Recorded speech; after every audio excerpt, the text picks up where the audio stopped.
All right. Welcome to episode 14 of No Trapezius, No Glorious.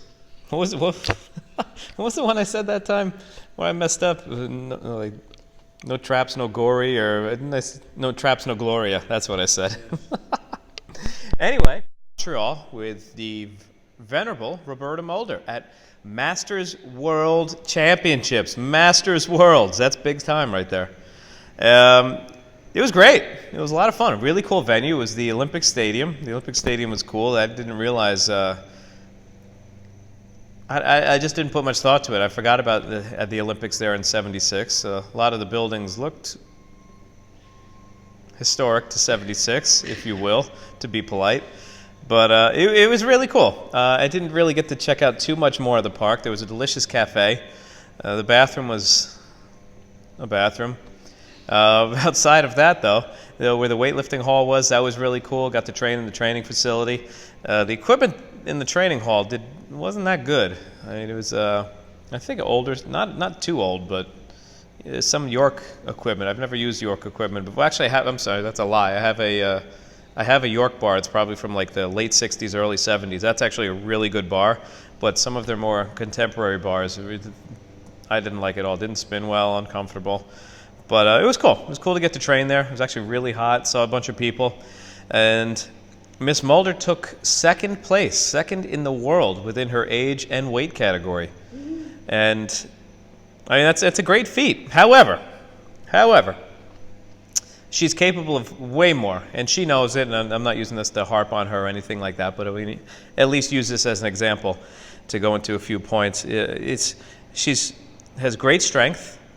She has very good technique, and ultimately, I personally feel that she should have won the event. Not only won the event, I think she should have at least beat the woman who actually took first. I think she should have beat her by 5-10 kilos, because that's how much more that she had capability-wise in her strength reserves.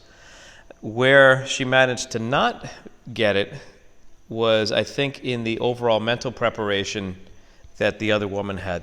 Like Roberta was saying, in the weigh-ins, the other woman didn't speak to anybody else, while the other women were just speaking to one another, catching up, very friendly. And overall, as you could tell, and even as I saw her, the woman was very focused. From the onset, she had tremendous focus. And ultimately, I believe that's what led her to her victory. And with that, I'm not sure how long she lifted for, what her background of such, but you can tell she's been around for a while. She has experience. She had good technique. But it was really her focus and her demeanor that allowed her to win the title. And that's something that Roberta and I are going to continue to work on for her, because, again, as I said, Roberta had infinite strength relative to the woman. I mean, if you would have saw the woman who won from England, she missed a 55 clean and jerk on her second attempt, and then made it on her third. But it was a fight and a half. I don't think she had really any more than 55 kilos in her. But Roberta, when she went for a second and third attempt in the clean and jerk, she power clean 56, power clean 57, like there was nothing on the bar. They unfortunately called her on a press out on her second attempt at 56, which, I mean, the bar was just, her body position was a little weird, but I would have gave it to her. But ultimately, Roberta had much greater strength than this other woman. But it came down to the difference between the two was the mental preparation and the focus, which is what set them apart. And that's what we're going to continue to work on. And it's difficult because focus is something that, in order to be a successful lifter, you need to have. And you have to learn how to focus in the immediate. You have to learn how that focus carries to outside of the gym. And you have to learn how to utilize that focus to be able to achieve success even when things aren't going your way. And that ultimately comes into, I think, to keeping yourself centered, pulling yourself back in and finding, let's say, some sort of perhaps internalized grounding point so you can zero yourself. Because there are times where, let's say, in training or even competition, where you have let's say you're making a mistake, you're doing poorly, but you keep your emotions controlled, you keep the distractions out, and you're able to center yourself, so then that way you can overcome whatever's throwing you off, whatever difficulty you may be having, or even outside external opponent, in order to achieve success. So let's say whether you're doing something wrong yourself and it's internal, or if you have a lot of outside distractions, like whether related to the environment or even in your own personal life that are outside of here. But learning how to shut those out and focus and harness your energy directly for you will lead to much greater success. So it's, again, kind of complicated because, one, you have to go through the steps and learn how to focus while being unfocused, and learn. I have no idea how to really focus, but ultimately you take each steps, each experience, and you utilize those to where you can figure out what disrupts you, what takes away from what you're doing, and what can possibly help or contribute to what you're doing. Some people do really well in high stress related environments, some people don't, that's all individual. But it comes down to, it doesn't matter what's going on other than the strategy you learn to employ for yourself. So let's say next year for Masters Worlds, when we have a good sized team contingent going, yourself included, or myself included, yourself. I speak to myself in the third person. We are able to, let's say for those who have lesser experience, or again to capitalize on Roberta's strength and ability, we develop ways for her to focus better, to really utilize that to achieve your maximum results. So you can utilize your maximum physical ability to achieve maximum emotional and platformal results. It's a good word, platformal. So these are things that not only help within the weight room, they help outside of your life, but within the weight room is where you can learn how to develop that type of focus. It's very hard to just kind of figure out how to do it, especially in outside life. There's so many different people involved and whatnot, but when you're doing something as highly intensive as weightlifting, as snatching and clean and jerking specifically, there are two lifts that take a very short amount of time. The snatch takes less than a second, clean and jerk less than a couple seconds. So you have just this much time where you have to give absolute maximal physical and mental effort to. So that's a good time to learn, okay, how to apply myself, how to control my thoughts, how to control my environment. Like let's say for myself, I'll give examples for myself. I know that when I go to train, there are certain things that I do that help me and are conducive in order for me to be able to get into a point where I can focus and then get to where I can have success when I'm lifting. It starts with my warm-up. If I go through a consistent warm-up routine, then I know I can maintain certain things and go through certain warm-ups to where, okay, I feel good here, now I feel good, now I'll move on to the next. I'll position myself. So let's say even something as simple as just my immediate environment being the platform I'm working on and where I'm setting up around it. Sometimes if it's just as simple as, let's say, if the chair is not square or centered to the platform, or if a little crooked, or if there's a plate that's leaning halfway on the floor and I move that. The little things that help control my environment allow me to be able to focus better, because if I can establish where my immediate environment is and control that little aspect to create comfort for me, then I have control of right here. That allow me to give control here, and then I have more control on the platform. And let's say from one lift to the next, I don't include things that will be distractors. I don't start joking around. I don't start looking at my phone on Instagram. I go sit in the corner where I'm going to sit, or sit in the chair where I'm going to sit, or even pace or stare at the wall or whatever I may do. So then that way I can stay within the zone and focal point that I have for what I'm doing without anything pulling me out. And also too, let's say, and this goes for, let's say, people if you have a time constraint, recognize the time that you have and know that, okay, I only have a finite bit of time. Put all your effort into that finite bit of time. So let's say if I'm snatching and only have 15 minutes to snatch, I'm going to let nothing interfere with those 15 minutes. Those are my 15 minutes that I'm taking for me. There are plenty of other things outside that I could think about, do, worry about, need to get done, whatnot. But that's a 15-minute window that's closed off to the world. So I'm going to close it off and utilize every bit of those 15 minutes for myself. Then, because everything, problems, issues, things that need to be done, errands, chores, anything is going to be out there. It's always going to be waiting for you. But if you close off and allow yourself a small window to just give directly to yourself, that is something that has allowed me to help enhance my focus, be able to focus better on what I'm doing, and then I achieve more success and more results with that. And then that goes to, I've learned to everything else outside of lifting too. Okay, people, you can't train hard during the week and then expect to go out on the weekend, stay up late, see people, talk to a bunch of people, and then have the same results, because everything you do takes energy of you. Every human has X amount of energy in them, and everything is going to take from it. There's nothing that really, outside of sleeping, nothing replenishes that. So even something as talking to people, some people may be very extroverted and thrive on talking, but that still takes energy. I mean, when Klokov was here, he was saying too, before World Championships and the Olympics, he even went as far to just not talk to anybody, because even that took energy from him. So those who have, let's say, problems, or my lifter was saying that needs to learn how to focus better, learning that everything you do, and understanding that everything you do and people that you interact with in every facet of your life is going to be draining from you. You have to learn how to minimize the drain to give to yourself, so then that way you can prevent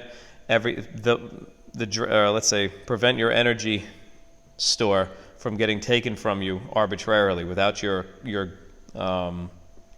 consent. Thank you. So hopefully that a little bit will clue you into how I approach it, but you have to understand that the more you do, you only have so much. And that's why, like, let's say, I find CrossFit funny, because everyone thinks you could do everything and get better at everything. You can run, you can lift heavy, you could do every aspect of your body's physical capability and improve all of them. But you just can't do that. Remember, like, those race car games when you were younger, and you try to, like, tailor the race car? It has like a little grid. Probably not. Some people, maybe like 5 people. Anyway, there's always going to be a trade-off. There's always going to be something taking if you try to add more to one area. You can't increase everything. So with your focus, if you expect to increase your focus and have better results, something else is going to have to give. That means you have to go to bed earlier, 9 o'clock. Give yourself a strict bedtime, so then that way, okay, here's one aspect I control. Now I'm not staying up till 2 a.m. looking at Instagram for no reason at all that contributes no benefit to my life. And then in turn, that creates good habits, and all of a sudden, now you're able to focus better, and you learn, okay, now I can cut this out, I can add here, I'm not going to go out this weekend because I want to get rest, and that's going to help better everything that you do, especially on the platform, because you're utilizing and emphasizing little bits that are going to contribute to the greater whole. So that's how I focus. So as many of you, I mean, especially right now, obviously our viewers can't smell what I'm smelling. It's not foul. I promise it's not foul. No, nor is it your shirt, Mr. Producer. But the nice fall-esque ambiance and aroma that is coming in through the windows here. It's a beautiful day outside. From what I can see in the windows, sparse and clouds. It's a beautiful day. It's like fall's coming. Fall is here, in fact, as evidenced by the cooler weather that's coming in during the evening days, and the less, as some would say, I find it quite enjoyable, but others might say oppressive, harsh, direct sunlight that only the midday summer brings. But with that change comes differences in one's lifting. And as you can see, I'm already wearing a thermal because it's cold. And this morning I was wearing a sweatshirt too, over the thermal, because it's cold. So, but this is usually the time of year where people start actually lifting better, because they're less tired from the heat. You're able to sleep better at night. Let's say if you didn't use an air conditioner or anything like that, you're able to sleep really well at night. Days are getting a little shorter, so a little darker, and the body just, at least mine, I mean, I always train well in the summer, but at least mine this time of year always seems to pick up as well. And I think that's something that everybody really needs to utilize and capitalize on, is the time of year. I know in the winter I don't ever think I lift that well. It's the longer I've been lifting, I'm seeming to have noticed trends about when my body responds well versus when it doesn't. I know in the winter I got to wear multiple layers, and I have to stay really warm, and it's tough to get my body to loosen up. In the summer when it's hot, I feel great because my body's loose. I mean, it's much more favorable to me. So there are a couple of things with the weather changing, with the season changing. The theme is change. But in order to change and follow through on changes and allow them to be positive, you have to recognize how to utilize them. So let's say with the weather coming and turning like this, your body's going to feel better, you're going to utilize rest better. Hopefully there's no outside stressors such as jobs, people, anything that are going to detract from that. But especially this time of year, it's kind of, and also too, the season change always has a it creates a vigor as you anticipate a change coming throughout the season. So fall always has that, and you can anticipate the holidays coming. What else? What happens during fall? Halloween, maybe pumpkin stuff. I don't know, pumpkin stuff. Pumpkin pie. I love pumpkin pie. But utilize the time and utilize the change to help focus on yourself, so then that way you can harness, let's say for those who are competing in the state championships, it's a good time now. You're about 4 or 5 weeks away to really start buckling down on your training, really start focusing, okay, I have X amount of time, I know I can get good rest, I feel really good this type of weather. So let me cut out some things in my life that are maybe detracting or having a negative effect, and allow me to really focus on a couple short weeks while the weather improves, while my training is going to be leading up to, let's say, an end goal. So then that way I can achieve the goal that I want, or at least if I don't achieve the goal that I want, I can organize myself so that I can position myself to best achieve said goal. And the only way to do so, to really be able to achieve these goals, is to cut out things that are going to be distractors from you. And like I was talking with someone earlier today, is that you need to have goals, yes, but your goals have to also be within scope, and they also have to be realistic, and you need to also be able to recognize how you're going to achieve them. So let's say if you have a goal that, okay, 5 years from now I want to do this. Well, yeah, that's good, but 5 years from now is also 5 years from now. But in order to achieve that, you can't just make a giant leap, because we all know that 5-year plans and great leaps forward never work. Never work. You know that one, Mr. Producer? Mr. Mao? Yes, Mao Zedong. Yeah, exactly. So you can achieve that goal, but you have to do it in steps, in sequence, in planned periods that will eventually accumulate and lead to that point. So you want to do something 5 years, okay, that's fine, but you got to focus on what you're doing in the now.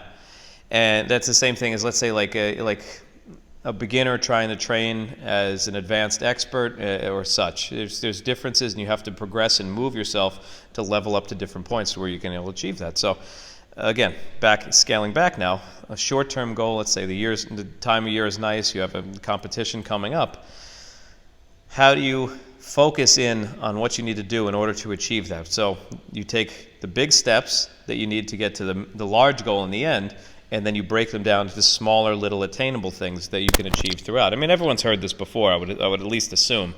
But you have to create mini goals that will help accumulate and push you up to larger goals. You can't, if you look at the top of a wall, I mean, everyone's like, if you look at the top of a wall, it's just about physically impossible, at least for the ceiling that I'm looking at right now. There's no way that I can just jump up and make it to the top of the wall. But if I build a staircase that gradually, linearly escalates to where the top of the wall is, I can take the staircase and I get there. A lot of little steps to get me to where I want to be. And that comes to focus. You have to have focus and learn, like I said earlier, what to cut out, what to keep in. And I think it comes with experience too, so it's kind of like a unique paradox or dichotomy with it, is that obviously you need the experience to know how to focus, but you have to be able to focus earlier on in order to gain the experience on how to focus, if that makes sense. And what I told the person earlier is that you have to learn when you're going to have, let's say, what could be a distractor and things that are going to take away and take energy from your focus. And for the most part, especially like in a beginner's instance, that's going to be everything, anything possible, because it's very hard. When you're a beginner, it's very hard to focus on things. It's very hard to learn how to concentrate, to know what to focus on, to be able to elicit what you want to do. But you have to isolate yourself mentally and physically as well in order for you to be able to achieve the focus that you want, and then learn what that takes and how you have to follow whatever procedure you may develop for yourself so you can focus. Does that make sense? Is everyone kind of attaining that? Hopefully I'm not rambling on with that. Producer, am I rambling on with that? You're good. All right, he says I'm good. So, what's that? Get back to your story. Which one? The lifter who needs help. Yes. So anyway, the lifter that needs help, which we were going on. It comes down to, for the most part, and let's say every beginner instance, it's going to be a swirling pool. It's going to say, actually, it goes back to, I think I said this in an earlier podcast that I had done. You're looking down, let's say I'm looking at Klokov's picture on the wall over yonder. I see it. That's the goal. That's right there. But there's going to be stuff coming from every angle if I try to go to a ladder, and things are going to come flying at me. I have to learn how to not let the things that are coming at me from every angle take my focus from looking at him directly. When I used to race motocross, one of the big things, let's say for making turns, and let's say what a lot of novice riders do, is you're too short-sighted. So let's say if you're going into a turn, especially one that has a lot of ruts and stuff, it could be intimidating when there's a lot of ruts and things that could throw you off. So a lot of beginners are looking down, let's say maybe right in front of where their front wheel is, or 5 feet in front of where they are. But that's too soon. Your focus is too small, and as a result, you get too lost, too distracted being in that immediate moment. You have to look a little bit further, which this analogy is kind of conflicting with what I was saying earlier, but I'll tie it all in. You have to look just far enough to where you see where you want to be. But that just far enough is not, I'm not looking at the other side of the track. I'm looking the point, the direction where I want to be in the immediate, which let's say you have a 90 degree, or whether it be a 180 degree turn. I'm not looking right in front of me. I'm looking at the end of the 180 degrees. That's where my vision's going to carry me. That's going to allow me to make everything smaller so I can get a better perspective of the picture, and then it's going to carry me right to the end. I'll be able to ride through faster, and that's what experienced riders learn that beginner riders don't have, is how to look a little bit beyond to control the factors that you're doing in the interim in order to get to that point. So factors in the interim in that analogy, how much gas I'm giving it, how much throttle I'm giving it, the position of my body, where my foot is relative to what direction I'm turning. And if I look a little bit ahead, I'm able to give it more gas, I'm able to maintain better body position, and I'll have better speed. For lifting, that's not looking at every rep, not looking at every person that comes into you, but knowing, okay, I'm coming into the gym, I have to focus on just snatches, and I know I want to make at least 4 of them, and especially my last one, my best rep. If I do that, then I can relax a little bit, and I go into pulls. Obviously, I'm going to focus, but I'm not going to be so tied and so lost on every single rep. I'm looking more towards the end of the curve, and that's going to help carry me to the point where, okay, over time, not every single rep am I having to where, okay, I'm getting all brain fried, trying to overfocus and missing and doing one thing or another, but I'm accumulating more throughout that time, which in turn will take me to the end, and then every day I have successes, which leads to successes at the end of every week, which leads to successes at the end of every month, and that in turn will accumulate, and as time goes on, take you to the more long-term success that you want to have. And that's what I try to advocate, is to learn, let's say, one, how to focus on a little bit bigger than every aspect of the lift, because a lot of people start focusing, especially when you give technical advice, start focusing on every little aspect of the lift, where you can see someone as they're pulling, where they're thinking where the bar is, where they are at their knee, where they are at their thigh, where they are at any point, and then they end up missing because they're so hyper-focused that it distracts them. But you have to be focused on everything in total as to just to perform the lift, and then you gradually keep molding and making it more accessible, more acute, so then that way you improve that way. So it's not becoming hyper-focused, but learning how to learning what are, let's say, distractors, so that way you can maintain more broad a focus. This tying into everything? Yes. Okay, very good. I have a lot of thoughts on this, so I'm trying to not muddle everything and meld them together, but nonetheless, learning how to, one, you have to, just with everything else in training, learning how to manage and generate focus is equally as important as just showing up to training. Because what you can do and how you learn how to manage will allow you to apply, let's say, just aspects of control outside of the gym, which lead to better improvements and better training sessions in the gym. And that also helps manage your life outside better, because now you're cutting out things that you don't need to do. Oh, what time did I go to bed last night? I stayed up till 2:30 in the morning. Why? Why would you do that? Oh, yeah, I don't know. I was just looking around on the internet. Why? Why would anybody do that? It's a waste of time. That you learn, okay, this is not a productive behavior. I'm going to cut that out. So I'm focused on my goal, which creates better habits. And the better habits outside the gym, again, lead to better habits inside the gym. And that's where everybody learns how to consolidate everything. I'm flanked on my left here by this box. Vibes. Blueberry mint. Okay, that's it's a shameless promotion. I thought. Do you even lift, bro? Not like that. So I'd like to thank everyone at Athena Products for, well, basically we're going to start right off into the shameless promotion. So the box that you just saw, maybe we could superimpose that, is from Athena Products. They produce a wide variety of CBD creams, salves, ointments, and these are beverages, tasteful juice-like beverages. They're helping sponsor the New York State Championships, as is, let's see, I got to go through this, Aleco. They did a great job with providing some good equipment. My good friend, Bryant, over at Griffin Strength, he's been a tremendous asset to helping everything with the competition between lifters, offering his help and services to every, whatever need be that I need, whether loading, judging, what have you at the gym, at the competition rather, or setting up even. HTI Visions for cameras and a lot of the digital organization that's going to be occurring for the meet and also help promote the live stream. Let's see, who else? Oh man, there's so many that it's just hard to go through. No matter what apparel, Courtney makes some great stuff, lots of great designs. Not only is it apparel, but she does graphic design as well. There'll be some shirts for purchase that will be available. She's helping bring this event to us. As well, we also have Floorcraft Carpet Warehouse.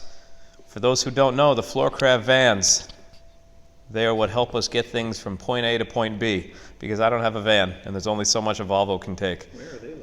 Floorcraft is located adjacent to the New York Weightlifting Academy, which is conveniently centralized in Westchester at 17 Gramercy Place, Thornwood, New York. Also, I got a lot of rubber from Floorcraft. They hooked me up with the carpet for the foyer area, and I'm going to do a nice vinyl wood-looking lay on top of the platform. It's going to be really cool. Yes, it's good. Also good for the feet. So we'll promote those products as well. Also, we have everyday lifters snapping pictures. I mean, it's no me on an iPhone in portrait mode, but what can you do? As well, our producer's laughing, not to minimize anything, nonetheless. But we also have Death Wish coffee. Now, I am not a coffee drinker, but if I was, I would drink Death Wish. Why, you ask? Not only because one of the master brewers, or roasters, they roast, one of the master roasters is the son of one of the fine young ladies that comes to the gym. He's also getting married this weekend, by the way. But because Death Wish is awesome and they're sponsoring the meet, how can you knock that? So if I did drink coffee, I would drink Death Wish. If they made Death Wish tea, I would drink Death Wish tea. I drink coffee and it's good. Our venerable producer drinks Death Wish coffee and he says it's good. I believe, what is it, a higher caffeine content, is it? It's very powerful, yes. Very powerful. So some people drink coffee to make powerful bowel movements. Maybe this can enhance that. Other people drink it to help improve their workout performance. Perhaps that can increase that as well. But I encourage everybody to drink Death Wish coffee. Next, and not least, also the Institute of Heavy Training, which is the team, one of the original teams that I was on under my venerable coach, Mark Chasanoff. It was a team that he had years upon years ago, as many people see the shirts that we wear with the sun on them. He's helping the competition out in more than one way, and more than many ways, rather, many ways. But he's going to be helping provide some equipment. But namely, outside of that, his expertise is going to help this competition run smoothly, efficiently, and hopefully reflect and move even past the competition that he held in 1992, which was the New York State Championships. So there have been many other attempts in between. I'm not really too familiar with the history of them. I know the Empire State Games went on for a while, which was a kind of like a state-funded mini-Olympic type of thing where there are many different events, but that kind of doubled as the New York State Championship. But hopefully this year we're doing the State Championships. We get everything. My intent is to get the ball rolling, get things moving into hopefully for years to come have something viable and sustainable, which I think is only possible if you're willing to put in the effort to do so. And not only when you put in a good effort, you create a good product. And in terms of, let's say, the competition, how I feel to do that is you have to have, most competitions, they have to be for the lifter. Every competition has to be for the lifter. And I think that if you make the competition lifter-centric, it's going to help promote not only the sport, but it's going to also help promote unity within the state. You get people cheering others on, knowing people becoming more friends. I mean, anyone who's gone to national meets, people know each other from across the country, and you see each other and make friends all throughout. But in the statewide, obviously New York's a pretty large state, but for the most part, really not that far away, all things considered. So my intention to the meet is to be able to utilize it to help hopefully bring people together. And there are a lot of people involved who want to help, want to make sure that the competition runs smooth, and I appreciate everyone who has been a positive or has had a positive effect and positive contribution to the meet. I really appreciate it. I want to far has been doing so. Again, my friend Bryant over at Griffin, Mark has been a great help. Mark Chasnov Institute of Heavy Training. Chris Smith has been fantastic.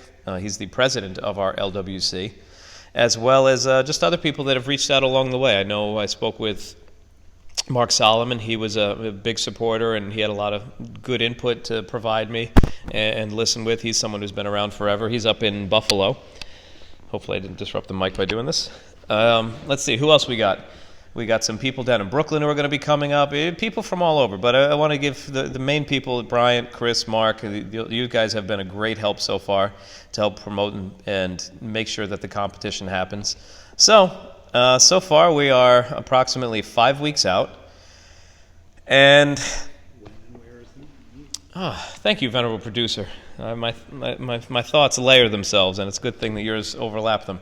So the competition, New York State Championships, will be held in White Plains, New York, Westchester County, on September 28th and 29th. Right now, we were fortunate enough to be able to move the competition up to 2 days because of the amount of outreach that we had, and also too the gentleman who owns a building where the competition is going to be held. I was fortunate enough for him to allow me to move the competition to 2 days, which opened up the ability to have many more lifters, and now that I could do that, it's going to make it a much more, I think, a larger scaled competition, which in the beginning I really didn't envision it being such. I was anticipating one day, and like I told many people in the beginning, is that next year was my main focus, but the momentum that this competition seemed to pick up halfway through, it really took off, and this year is much larger than I anticipated it to be. And it seems as if we're going to have a lot of great lifting as a result, and I appreciate the fact that there is such interest, and now my goal is to hopefully be able to provide a really memorable competition to everyone, because if we can have this going for years to come, that's awesome, and that's a major success in New York, and especially for a state as large as we are, to not be able to have a state championships, I think is kind of crazy, especially when, I mean, many states throughout the country have state championships, so why shouldn't we? And personally, I really don't care about the politics involved. So, and that's where I'm trying to make it a lifter-centric competition, because there's a lot in weightlifting, for whatever reason, there seems to be a lot of politics. I don't really understand why. I mean, everyone wants to lift weights, so let's lift weights, and most people seem to agree with that. And being a lifter, still a competitive lifter, it's still training under my coach, also being a coach as well, and having many lifters who just want to participate and do better. That's where I'm coming from. I'm not doing it from any type of overarching type of stance. So I can't wait for it. I think it's going to be a great meet. Everything's set to go. So we're about 5 weeks out, and everything's just about set to go in motion. We just got to wait till it gets a little closer so we can start set everything up, and then hopefully everything will fall into place and have a great competition. So we'll see. We'll see how that goes. I have a bunch of people entered. There are a lot of teams throughout the area entered. I think we're going to be in a good position to be able to do a lot more with this competition. And so far from the entry totals that I've seen, it seems like there's going to be some really good lifting, some really good lifters, hopefully some good battles on per weight classes, and also for the best lifter. And we'll see. Maybe there'll be some state records set, or something in at least LWC records, perhaps. Because also too, you have to consider. I guess I don't believe that there are any state records that are currently available. I know there are LWC records, so perhaps this year will be the first year where, especially at least for the new weight classes, that any records that are made within, I guess, whatever percentile they may use to configure what would be considered a record or such, but get some state records made. So that's something to look forward to do, and looking forward to hopefully seeing. So we'll see what happens come September. So to wrap everything up, New York State Championships are September 28th and 29th of 2019, September. They'll be held at 10 County Center Road in White Plains, New York, which is right behind the county center. It's not the exact county center. It's a big, humongous office building behind there. It's a really cool layout the way it's going to be. Tons of parking, very easily accessible. We're going to have lots of the food, the city of White Plains right there next to it. So for people coming from far away, I think it should be a cool experience. There's a lot to see, a lot to do, if you consider White Plains having a lot to see. But for all those competing, hopefully this will be, at least for my people, a little bit of a lesson on what you need to do to focus better in order to, or leading up to the competition and your preparation for the competition. I'm looking forward to a lot of good lifting from everybody. I'll be running around like crazy, I'm sure, but hopefully everything will be smooth enough to where I don't have to, and hopefully have some really good lifting. I think we should. I think at this moment we are at 110 lifters, which was crazy. I never anticipated to be like that, and I don't think a lot of people did. But we had to obviously move it to 2 days, like I said. And now we have a 2-day format.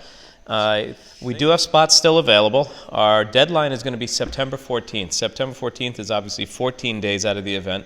And we're gonna leave a hard deadline at that because we have to organize the schedule. We got to make sure that everything, all sessions, people volunteering, referees in order, so that we can plan it, because we really want to have a really good meet for everybody and everyone that's going to be there be able to enjoy it. So make sure you get on there, register, compete, because it should be a really cool time. And again, as for all our lifters, I encourage everybody to learn how to focus, and hopefully you can take something away from this. If you have any questions, ask me, obviously. Also, as a side note, should at the competition we need any sort of religious observance or what have you, or a marriage even, I am now a Reverend by the Universal Life Church. In the power of my credit card, I am now a Reverend. I am of the Holy Cloth. Yes, the Reverend. So, with that, go with God, my children. I bid you farewell. And on to the next time. And if we hopefully hopefully we'll be able to get a few more podcasts out prior to, but see everybody in September.